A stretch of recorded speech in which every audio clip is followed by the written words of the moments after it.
What's up, y'all? My name is James. Welcome back to BP Tactical, and I'm just gonna show you something really interesting. I'm getting rid of it soon, selling it next week, so I figured I might as well do a review on it before I get rid of it. This right here is my CVA WOLF V2 50 caliber muzzle loader. Now, this thing ran me about 250 bucks, about 300 after shipping, whatever. It came to my front door.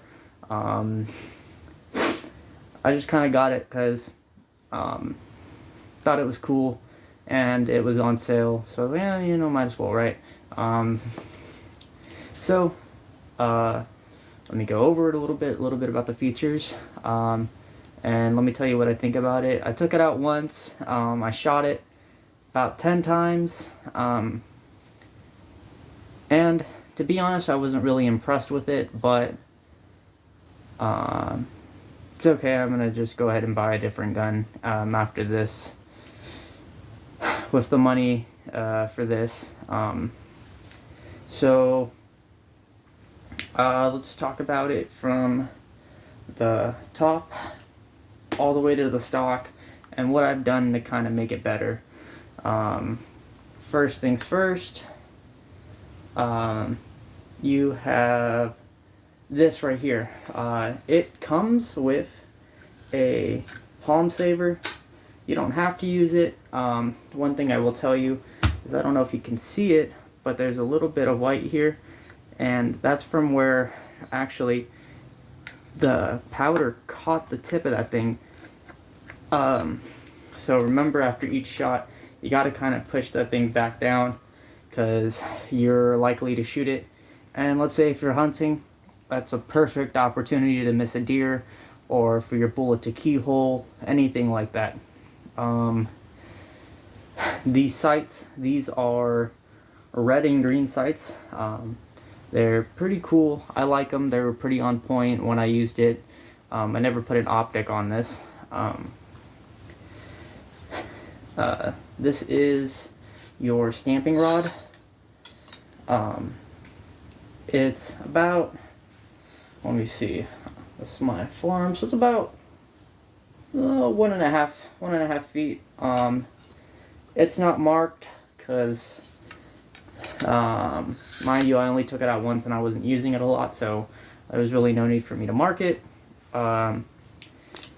Next, we'll go down here.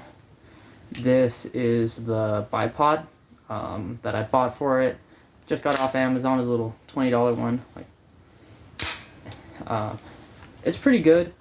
I like it. It fits onto the eyelets of this thing pretty well, and it's got a part on the bottom for your strap.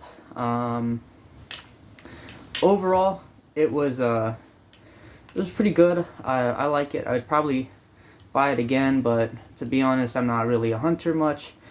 So, and to be honest, the next time I'll probably just buy a 308 hunting rifle if I'm ever gonna go hunting. So, I mean, it is what it is. Also, I could take out an AR-15. To be honest, no point really buying a gun sometimes, but you can never have too many. It's my philosophy. No such thing as too many guns. Then you get to the back. This is your back sight. It's essentially like an AK-47 sight in the sense that you can move it up and down. I have mine locked down at around the second notch. Not really planning to take this thing out to more than 50 yards. It did not come with a rail. I had to buy this. I bought this off of Amazon. It was a Duro rail. It was like 27 bucks. Came relatively fast. Let's see. Now we're gonna get to the thing. So you break it here. It's like a break action shotgun essentially. And then you have the back. This is where you plug in your primer. There is This is one of the only removable breech plugs for any firearm. That's what I like about CVA, is that their breech plugs are very cool in the sense that you don't need tools to take them out, unlike certain brands like Traditions. But yeah, you can see there's all that anti-seize on there, and then essentially it's like a smooth bore barrel. So if you were ever going to zero a scope, it would be pretty easy to do so. You just got to be careful, because that anti-seize is some pretty nasty stuff once you get it on your hands. I cleaned this thing after I shot it, and it was a pain in the butt. It was absolutely ridiculous. I'm not sure if I can show it to you really well, but that little silver piece in the back here is where your firing pin is. Then let me go ahead and show you this trigger brake. You got to be very careful not to dry fire these. That's a big no-no. But see, it's a very fast trigger brake. There's no slack in that thing. For example, I'm going to do a review and show this thing off later. Okay, this is my actual gun. Let me go ahead and check clear. Alright, the firearm is clear. For example, like on my Ruger 1022, there is quite a bit of play in the trigger until right there. So you actually get about a 1/4 inch of play or so in the, not even a 1/4 inch, like a 1/4 of an inch play on that 1022 on that trigger. So this is a very fast braking trigger. After this, we get to the butt of this gun. I was in Walmart. It's the middle of muzzleloader season recently, so I went ahead and picked up one of these. These things are super cool. They're just go on the back. Only thing I would say is that if you are going to get one of these, remember that you do have to completely disassemble the stock. So that means you have to unscrew this. There's a piece inside that you have to unscrew. Then you have to fit this over it and screw it back on. And then for the buttstock, there is your other swing swivel, and then right here is your buttstock. It has a recoil pad on it, which is pretty good. Mind you, I loaded this thing with 50, 100, and then 150 grains of powder. That thing really kicked at 150. That was another complaint that I had, is that I wasn't really paying attention. This was definitely down to my own arrogance. It was the first time I shot the gun, but when I shot it, it kicked, and my hand was like right about here, and I ended up cutting my knuckle open. It wasn't anything serious. It was a scrape or two, but still wasn't fun to cut my knuckle open. I'll say it has a removable 1-inch pad, or a 1-inch spacer. So for me, I'm fairly small, so it's cool to have that option to take it out. I never really had an issue shouldering it, but if you have a child, that might be a good choice for you. So now that we have that out of the way, let's talk a little bit more about the accessories that I got for it and that I kind of used personally. I like them. So this is my ammo can. Okay. Alright. So these are for my pistol, so we're not going to go over these. That can go somewhere else. But there's this cool accessory it got. Goes onto a keychain. It holds 1, 2, 3, 4, 5, 6, 7, 8, 9. Holds 8 to 9 of your 209 primers or your muzzle loading primers, and you just kind of fold them out. They're kind of like those little fidget toys that everybody was playing with recently. They're definitely really cool. I like it. Saw it at Walmart. And let's go over a couple of these speed loaders. And I'll kind of show you what's cool about them. So this one right here is a speed loader that came with this set. So you open this up and you see if I can do this. Just kind of fit it, and it's got a thing there. And it fits in there nicely, and you open that up, and then you throw your primer card in there, and you're pretty much ready to go. This thing folds over,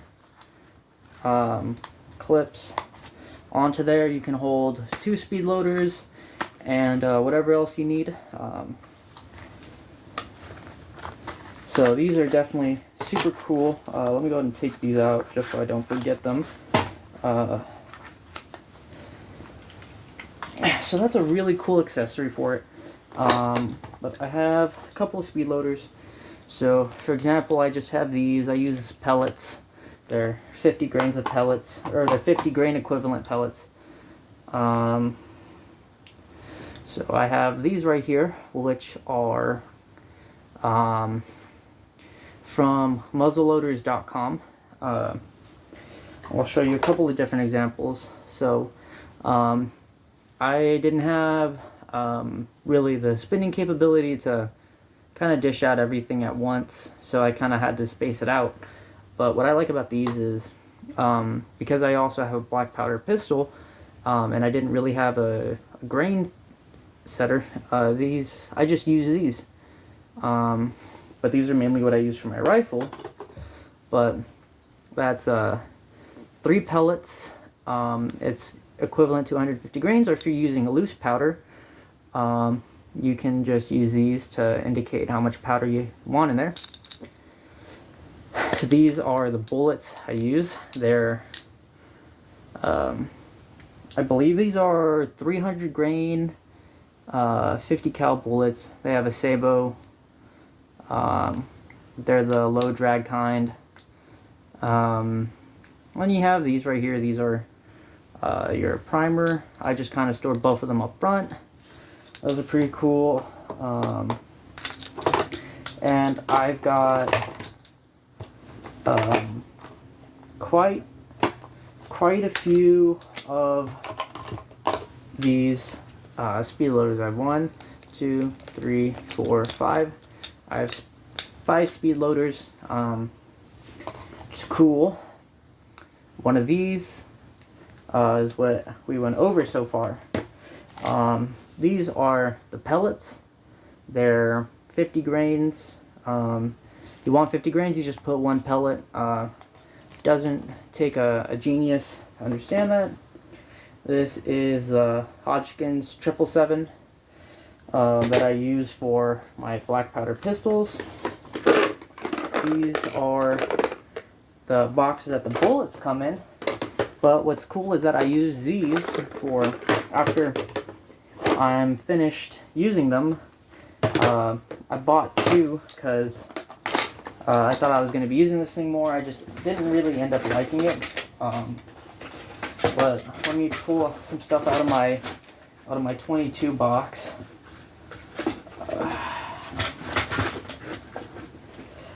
But I had a buddy who gifted me some old ammo that he wasn't using anymore. They came in these, but essentially I used that bullet holder that came with those things to store bulk ammunition. These are just some regular old 22, nothing special. But it's good because I buy a lot of bulk ammunition, go out, shoot my 22, cheap, fun. Then this thing right here, this thing is pretty cool. They just kind of come. These are 777 Winchester 777 Winchester rounds. Definitely nothing special. You only need a couple things. This is a field pack I got from muzzleloaders.com. And here, so it's cool. It fits on your belt. You take it out when you go hunting. But this is your bullet starter. I keep some anti-seize in here. This right here is an anti-seize flyer. This is a nipple wrench for my revolver, and it gives you a capper, an uncapper, a bullet stamper, something to clear the breech plug. It comes with a whole bunch of stuff in here. It was like 40 bucks. And you know what? I definitely used this thing. I thought it was really cool. I took it out when I took my gun out to the range. I used it, and I loved it. Honestly, the only reason I'm getting rid of it is just because it just wasn't all that I thought it was going to be. Didn't really use it that much, and I just wasn't a really big fan of it. It kind of sucks because I invested quite a bit of money into it, but you know, you win some, you lose some. It is what it is. I kind of worked a lot to afford these things, but you know, it is what it is. But yep, selling this thing. It's my buddy, but I figured I'd do a quick review on it. You know, the thing's practically brand new. Only shot it once. But that's the review. If you liked the video, please like, share, and comment and tell me your thoughts. Anyway, y'all have a good day. This is James signing off.